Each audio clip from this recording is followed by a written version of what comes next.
यीशु हेबे तुम साथी दूर हेब भय भ्रांति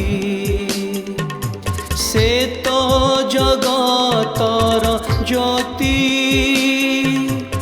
अंधकार हेब इति प्रात ज्योति जीवन जला प्रात ज्योति। प्रिय दर्शक बंधु नमस्कार। ख्रीष्ट सम्मिलित मंडली द्वारा आयोजित ए विशेष कार्यक्रम प्रातज्योति को पुणी थरे आपण मानक स्वागत करुछि।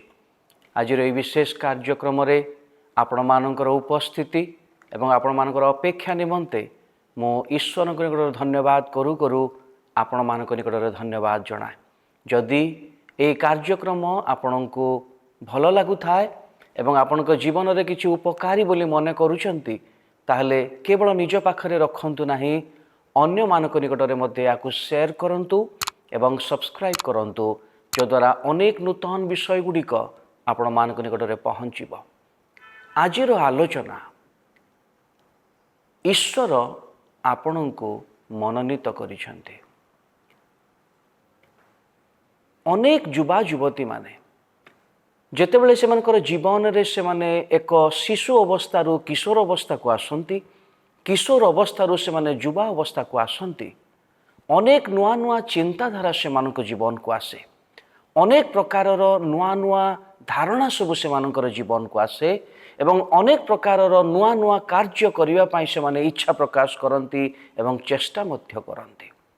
अनेक समय रे अनेक युवा युवती माने उत्तम उत्तम कार्य करुथबा बेले अनेक युवा युवती सेमाने निज जीवन विषय रे बा सेमानकर व्यक्तिगत जीवन विषय रे सेमानकर कोनोसी धारणा नाही। सेमाने एक लक्ष्य विहीन जीवन काटंती एवं निज विषय रे की प्रकार निज को प्रस्तुत करिवे से प्रकार धारणा अनेक अंकर नाही। सेमाने निजर जीवन को मूल्यहीन बोली भावंती, सेमाने निजर जीवन निमंते कौनसी नूतन योजना प्रस्तुत करि पारंती नहीं। अनेक समय रे कौशलतार अभाव हेतुरु, दक्षतार अभाव हेतुरु अनेक समय रे सेमाने किछि नुआ पदक्षेप नहीं पारंती नहीं एवं निराश से सेमाने निजको भावंती जे सेमाने मूल्यहीन अटंती, कौनसी काम पाई सेमाने योग्य नुहंती बोली अनेक समय रे विवेचना करंती। किंतु मोर प्रिय युवा युवती दर्शक बंधु माने आपणकर जीवन जदि आपण पृथ्वी रे जन्म ग्रहण करिसंती एवं आपण से शिशु अवस्था रू किशोर अवस्था एवं किशोर अवस्था रू जेतेबेले युवा अवस्था को आसीचंती, या पछरे एक उद्देश्य अछि एवं ईश्वर आपण को जे पृथ्वी रे जन्म देइछंती एथि पाई से पूर्वरु आपण को निर्धारण करिसंती। तेणु आपणकर जीवन मूल्यहीन जीवन नुहे, आपणकर जीवन एक गुरुत्वपूर्ण जीवन ईश्वरଙ୍କ दृष्टिकोण रे। अनेक समय रे आपण माने निजर बंधु मानकर कथा सुनी निराश होउथिबे, आपण मानकर परिवार लोक मानकर कथा सुनी आपण निरुत्साहित होउथिबे। अनेक समय रे परिवार रो चिंता, परिवार रो कथा एवं आपण मानकर आगो को न पढ़ी परिवार विषय आपण को आघात दौथुब, मानसिक चिंता दौथुब। आपण मानसिक चिंता द्वारा एणे तेणे भ्रमण करिया पई इच्छा करुथिबे, आपणकर गोटिए घरे रहिया पई आपण इच्छा प्रकाश करू नथिबे। किंतु मोर प्रिय दर्शक बंधु माने ए मूल्य बा ए जीवनर मूल्य, आपणक जीवनर मूल्य ए युवा युवती अवस्था रे आज प्रत्येकंकु आवश्यक। ए युवा युवती अवस्था रे आपणकर आवश्यक आपणकर परिवार प्रति अछि, आपणकर आवश्यकता आपणकर समाज प्रति अछि एवं आपणकर आवश्यकता जने युवा युवती भाव रे आमर देश निमंते मध्य अछि। तेणु आपण ए युवा युवती अवस्था रे निजर मूल्य को बुझिबा पई चेष्टा करंतु, कारण आपण सृष्टि हवा पूर्वरु आपण को मनोनीत करा जायछि।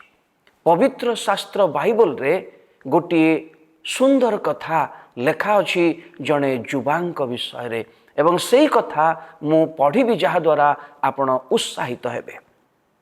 ଜିରିମିୟ ନାମକ ପୁସ୍ତକ 1 ଅଧ୍ୟାୟ 5 ପଦରେ ଏ ପ୍ରକାର ଲେଖା ଅଛି, ସଦାପ୍ରଭୁ ପରମେଶ୍ୱର ସୃଷ୍ଟିକର୍ତ୍ତା ଈଶ୍ୱର ଜଣେ ଯୁବା ଜିରିମିୟଙ୍କୁ କହୁଛନ୍ତି, ଉଦର ମଧ୍ୟରେ ତୁମ୍ଭକୁ ଗଢ଼ିବା ପୂର୍ବରୁ ଆମ୍ଭେ ତୁମ୍ଭକୁ ଜାଣିଲୁ, ପୁଣି ଭୂମିଷ୍ଠ ହେବା ପୂର୍ବରୁ ଆମ୍ଭେ ତୁମ୍ଭକୁ ପବିତ୍ର କଲୁ, ଆମ୍ଭେ ତୁମ୍ଭକୁ ନାନା ଦେଶୀୟମାନଙ୍କ ନିକଟରେ ଭବିଷ୍ୟତ ବକ୍ତା କରି ନିଯୁକ୍ତ କରିଅଛୁ।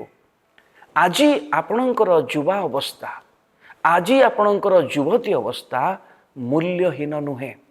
ମନୁଷ୍ୟ ଦୃଷ୍ଟିରେ ଏହା ମୂଲ୍ୟହୀନ ହେଇପାରେ।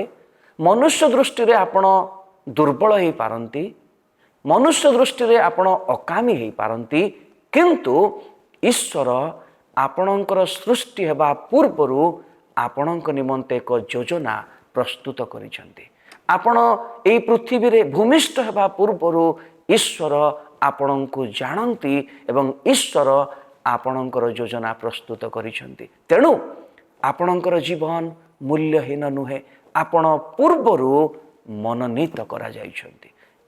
ଏହି ମନୋନୀତ ଈଶ୍ୱର ଆପଣଙ୍କର ପରିବାର ନିମନ୍ତେ ହେଇପାରନ୍ତି, ଆପଣଙ୍କର ସମାଜ ନିମନ୍ତେ ହେଇପାରେ, କିମ୍ବା ଆପଣଙ୍କର ଦେଶ ନିମନ୍ତେ ବା ଆମମାନଙ୍କର ଦେଶ ନିମନ୍ତେ ଆପଣଙ୍କର ଆବଶ୍ୟକତାକୁ ଈଶ୍ୱର ବ୍ୟବହାର କରିବେ। କେବେ ହେଲେ ମଧ୍ୟ ନିଜକୁ ଦୁର୍ବଳ ମନେ କରିବେନି। କେବେ ହେଲେ ମଧ୍ୟ ନିଜର ଦୁର୍ବଳ ଦକ୍ଷତାକୁ ଆପଣ ଧରି ରଖିବେନି, କାରଣ ଦୁର୍ବଳତାର ପରେ ଏକ ସବଳତାର ବିଷୟ ଅଛି। ସବୁଠାରୁ ବଡ଼ ବିଷୟ, ଈଶ୍ୱର ଆପଣଙ୍କୁ ଜାଣନ୍ତି, ଈଶ୍ୱର ଆପଣଙ୍କୁ ବାଛିଛନ୍ତି, ଈଶ୍ୱର ଆପଣଙ୍କୁ ମନୋନୀତ କରିଛନ୍ତି। ପବିତ୍ର ଶାସ୍ତ୍ର ବାଇବଲ ଏହା ସ୍ପଷ୍ଟ କରେ ଯେ ଈଶ୍ୱର ଆପଣଙ୍କର ଜନ୍ମ ହେବା ପୂର୍ବରୁ ଆପଣଙ୍କୁ ଜାଣିଛନ୍ତି। ଗୋଟିଏ ବିଷୟ ଯଦି ଆପଣ କରିବେ, ଆପଣଙ୍କର ଯୁବା ଅବସ୍ଥା ଆହୁରି ପ୍ରସ୍ଫୁଟିତ ହେବ। ଈଶ୍ୱର ଯେହେତୁ ଆପଣଙ୍କୁ ଜାଣିଛନ୍ତି, ଆପଣ ଈଶ୍ୱରଙ୍କୁ ଜାଣିବା ଦରକାର। ଆପଣଙ୍କର ଦୁର୍ବଳତା ସବଳତାରେ ପରିଣତ ହେବ ଏବଂ ଆପଣଙ୍କର ଦକ୍ଷତା ବିହୀନ ଜୀବନ ଏକ ଦକ୍ଷତାରେ ପରିପୂର୍ଣ୍ଣ ହେବ। ଈଶ୍ୱର ଆପଣଙ୍କୁ ବହୁଳ ଭାବରେ ଆଶୀର୍ବାଦ କରନ୍ତୁ ଏବଂ ଆପଣ ଯେ ଈଶ୍ୱରଙ୍କ ଦ୍ୱାରା ମନୋନୀତ ଏହା ବୁଝିବା ପାଇଁ ସାହାଯ୍ୟ କରନ୍ତୁ। ମୁଁ ଆପଣମାନଙ୍କ ପାଇଁ ପଦେ ପ୍ରାର୍ଥନା କରିବି। ମଙ୍ଗଳମୟ ସ୍ୱର୍ଗସ୍ଥ ପିତା, ଧନ୍ୟବାଦ କରୁଛୁ ଆଜି ଯେତେ ଜଣ ଯୁବା ଯୁବତୀମାନେ ଏହି ଅଧ୍ୟାୟକୁ ଦେଖୁଛନ୍ତି, ତୁମେ ଯେ ସେମାନଙ୍କୁ ପୂର୍ବରୁ ମନୋନୀତ କରିଛ, ଏହି ବିଷୟ ଜାଣିବା ପାଇଁ ସେମାନଙ୍କୁ ଜ୍ଞାନ ଏବଂ ବୁଦ୍ଧି ପ୍ରଦାନ କର। ଗୌରବ ତୁମେ ପାଅ। ଯୀଶୁଙ୍କ ପବିତ୍ର ନାମରେ ପ୍ରାର୍ଥନା ମାଗୁଛୁ, ଆମେନ୍। ଧନ୍ୟବାଦ।